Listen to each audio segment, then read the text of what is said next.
Bonjour tout le monde. Eh bien, je vous emmène faire un petit tour pour voir l'évolution du potager en cette fin juillet 2024.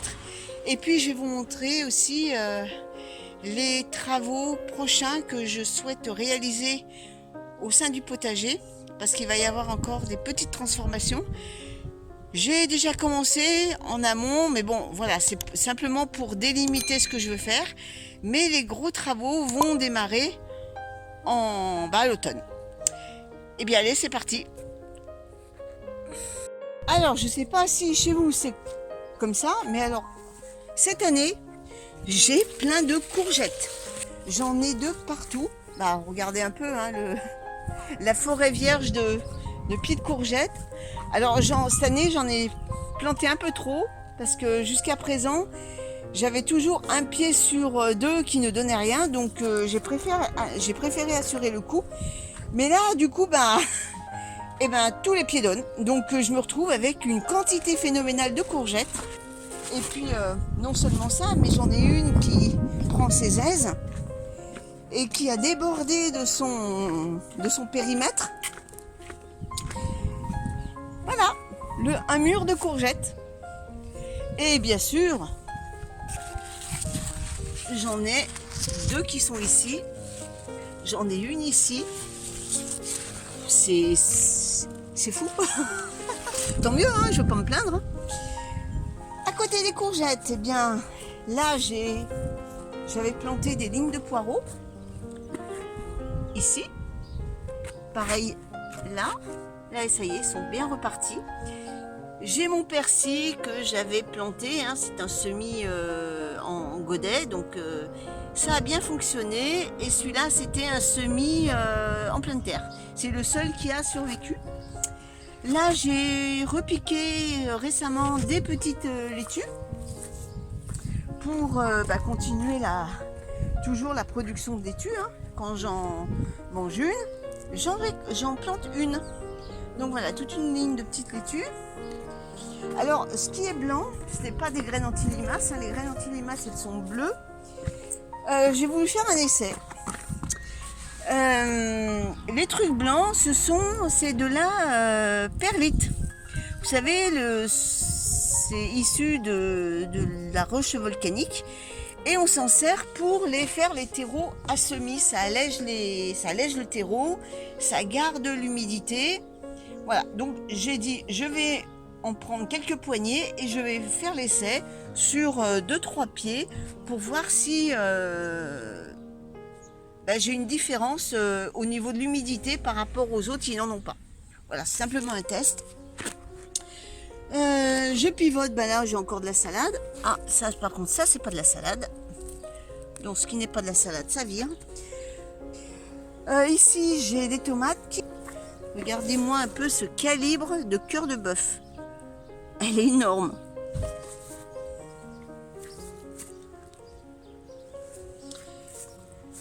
Donc voilà toutes les tomates que j'ai. J'ai des beaux bouquets cette année.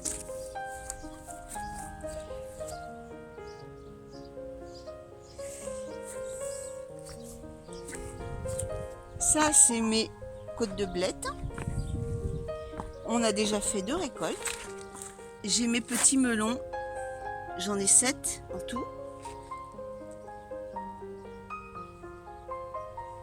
J'ai coupé un peu le feuillage pour que la sève aille plutôt vers ces fruits au lieu qu'ils me produisent d'autres melons qui ne viendront jamais à maturité. Maintenant, hein, on est fin juillet. Donc je préfère concentrer la sève sur ceux-là pour qu'ils grossissent bien. Et j'en ai un petit ici. Ce gros truc, c'est un pâtisson. J'ai déjà fait plusieurs récoltes. J'en ai commencé à grossir hein, ici, un pâtisson jaune.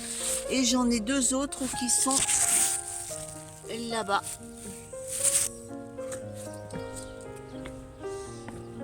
Ici, nous avons des poireaux. Et là, aubergines qui commencent à fleurir. Enfin, à fleurir, non, à fructifier. J'en ai une qui commence à sortir. Attendez, je vais vous la montrer. Voilà. J'en ai 2 là. Commence à grossir. Et ici, j'ai les poivrons. Alors, c'est un petit là, et puis j'en ai des plus gros qui sont là. Regardez, il commence à avoir une belle taille. J'en ai un autre qui est, voilà, ici. Alors ce sont, je crois, deux variétés différentes. Alors je sais pas ce que c'est des pieds que j'ai achetés en jardinerie. Donc voilà tout ce petit monde. Ensuite, je vais passer de l'autre côté. Ensuite, on revient ici pour parler des différents travaux que je vais mettre en place. Alors nous voici dans le deuxième petit potager, à l'opposé du mien, vers le parc des poules. Ici, nous avons les tomates pêche. Alors, elles sont encore vertes, hein, mais regardez, voilà, elles sont des belles grappes de tomates pêche. Donc, j'attends de pouvoir les goûter.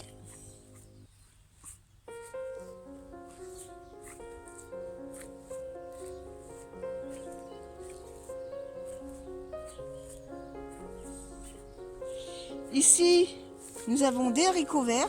D'ailleurs, je vous avais posté une photo sur la quantité d'haricots verts que j'ai récolté récemment. Et là, ben, j'en ai encore qui arrivent. Donc, je vais pas tarder à refaire une autre récolte.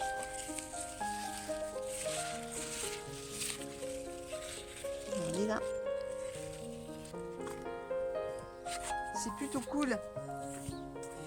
Ici, j'ai les betteraves, les dernières que j'ai plantées qui poussent. Celles-là, ce sont les premières que je laisse en terre. Hein. Tant que je ne les ramasse pas, je préfère les laisser en terre. Elles ont déjà un bon calibre.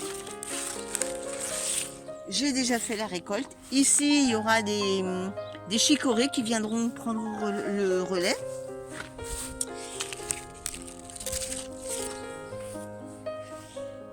Donc voilà tout ce petit monde. Ça me plaît. Je pivote. Là, j'ai des tomates cerises, ça y est. Et tomates cerises orange. Je vais en prendre une, je vais ma gourmande.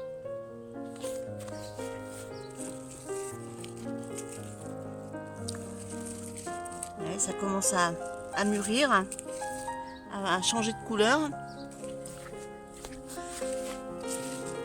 J'ai déjà fait plusieurs récoltes. Alors regardez, j'ai essayé de ne pas faire de bruit. Je vais essayer de zoomer pour vous montrer. J'ai un papillon.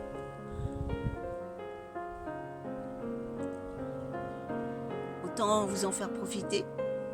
On va pas le déranger. Allez, maintenant on passe aux travaux. Nous sommes en train de remettre un peu tout ça au propre. Parce que depuis 2017, j'avais laissé pousser tout et n'importe quoi. Toujours en suivant les principes de la permaculture. Mais vu que je m'en éloigne un peu, je dis bien un peu parce que c'est pas parce que je ne vais plus garder à l'esprit qu'il faille tout mélanger, tout laisser pousser, laisser le sauvage se développer, que je détruis la planète et que je suis forcément une destructrice de la biodiversité. Mais je me suis rendu compte que à tout laisser pousser tout et n'importe quoi, eh bien ça allait à l'encontre du but que je me suis fixé, c'est-à-dire récolter des légumes. Donc, je fais place nette. Là où il y a mes légumes, il n'y aura plus d'herbes sauvages qui venaient se mettre en concurrence avec mes légumes. J'avais planté plein de romarins pour attirer les pollinisateurs, sauf que le romarin, ben, ça reste pas petit. Donc je me suis retrouvée avec des arbustes énormes entre les groseilliers. Et je vais vous montrer. Et les pauvres, eh ben, ils avaient du mal à percer. Donc, eh bien, on va en arracher une bonne partie. En gros, je vais en garder qu'un romarin et tout le reste, ça va sauter. Je vais vous montrer tout ça. Donc voilà. Ici, on a commencé à le couper. Il va falloir creuser pour enlever la souche. Il était énorme et il faisait de l'ombre à ce petit groseillier qui avait du mal à pousser. Vous voyez comme il est petit par rapport aux autres. J'avais planté un romarin ici. Donc celui-là aussi, il va sauter. Celui-là va sauter aussi. Celui-là, en fait, j'avais intercalé entre les groseilliers, j'avais mis du romarin. Grosse erreur de ma part, puisque ils prenaient toute la place et les pauvres groseilliers cassissiers n'avaient plus de place pour bien pousser. Donc ça va tout virer. Ensuite, j'ai commencé, j'ai failli me bien mêler. J'ai continué du moins à faire mon allée en pierre. Donc ce côté-là, j'ai terminé. Par contre, l'autre côté, il me manque des pierres. J'en ai plus. Donc il va falloir que je m'en récupère un peu. Donc je compte faire une allée à peu près ici. Là, il y avait un romarin énorme qui va sauter également, puisque je ne pouvais plus passer. Et mon idée, c'est de récupérer, alors j'ai commencé à retourner un peu le sol, c'est simplement pour voir où les racines du prunus allaient. Et là, c'est bon, je peux creuser en profondeur. Donc, il y aura une parcelle ici, avec des planches là. Ça, on va le scier pour me faire 2 passe-pieds, une de 4 et une de 3. Donc celle de 4 va rester ici, celle de 3 elle ira ailleurs. Ça me permettra comme ça de contourner le prunus en étant les pieds au sec. Cette branche là, je vais la scier puisqu'elle va me gêner pour passer, sachant que j'ai une petite branche qui est ici, que je laisse. Je vais simplement scier ici pour enlever celle-là. Voilà pour ça. Donc ça me fera 2 parcelles comme ça, entourées de planches. À l'automne, je vais déplacer mon petit carré d'aromatique que je vais mettre ici. Alors là, pour l'instant, j'ai mis de la salade pour combler l'espace. Mais à l'automne, je vais tout déplacer ça et ça ira là-bas. Parce que le plessis que j'avais, c'est bien joli ce truc-là, mais à la longue, ça pourrit. Donc le plessis, j'en veux plus. Je préfère entourer de planches. Ensuite, ici, je vais abandonner ce coin-là. Mon mari va le récupérer pour ranger des affaires. Donc, ici, j'avais une courge éponge, je m'en suis plus occupée parce que on est fin juillet et normalement, à cette époque de l'année, elle aurait dû coloniser tout le grillage et avoir déjà des grosses courges. Et vous voyez, on n'en est pas là. Hein. Elle n'arrivera jamais avant les gelées, si on a des gelées.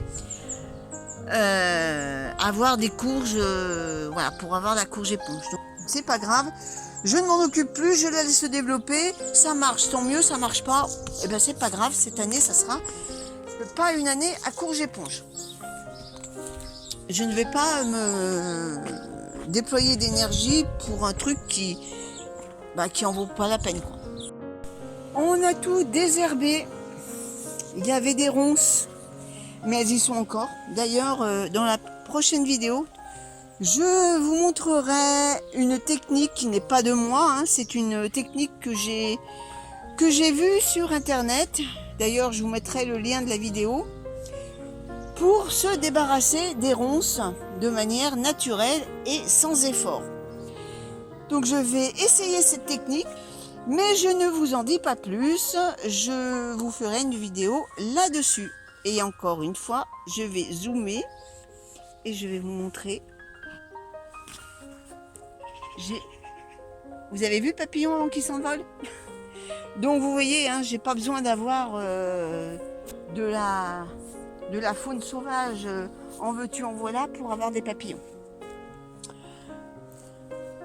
Je me retourne et notre mûrier sans épines, notre ronce sans épines, regardez, elle nous donne des magnifiques mûres et en plus elles n'ont rien à envier avec sa cousine sauvage. Et en plus, ça n'envahit pas comme cette dernière. Alors certes, hein, ça fait des grandes tiges, hein, on peut les couper, mais c'est moins envahissant que la sauvage. Hein. Donc la ronce sauvage, je n'en veux plus. Regardez-moi ça. C'est pas beau ça? Pareil pour les orties. J'avais laissé... D'ailleurs, ça revient tout le temps, ces trucs-là. Alors l'ortie, c'est une très bonne plante. Oui, ok, c'est très bien. Mais dans un tout petit coin. Mais surtout pas se laisser envahir par sa terre. Parce qu'alors après... Eh bien, vous n'avez qu'un champ d'ortie. Et ça, c'est pas concevable avec une habitation. Dans les bois, je veux bien, ou dans les champs, mais pas avec une maison. Allez, je fais une halte sur une tomate cerise pour la manger. Côté poulailler, on a fait aussi du nettoyage, enlever toutes les ronces et les mauvaises herbes. Et vous voyez, elles ont quand même beaucoup de place. Vous pouvez visualiser quand même l'espace qu'elles ont, ces poulettes.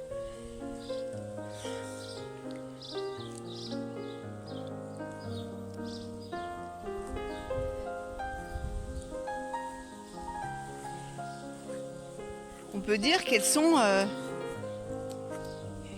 heureuses chez nous. Hein. Elles ont de l'espace. Là, nous avons des petites poires.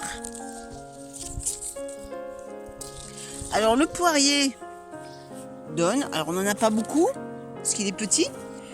Mais contrairement au pommier, le poirier est super joli. Alors que le pommier, eh ben, c'est la deuxième année qu'il fait des pommes.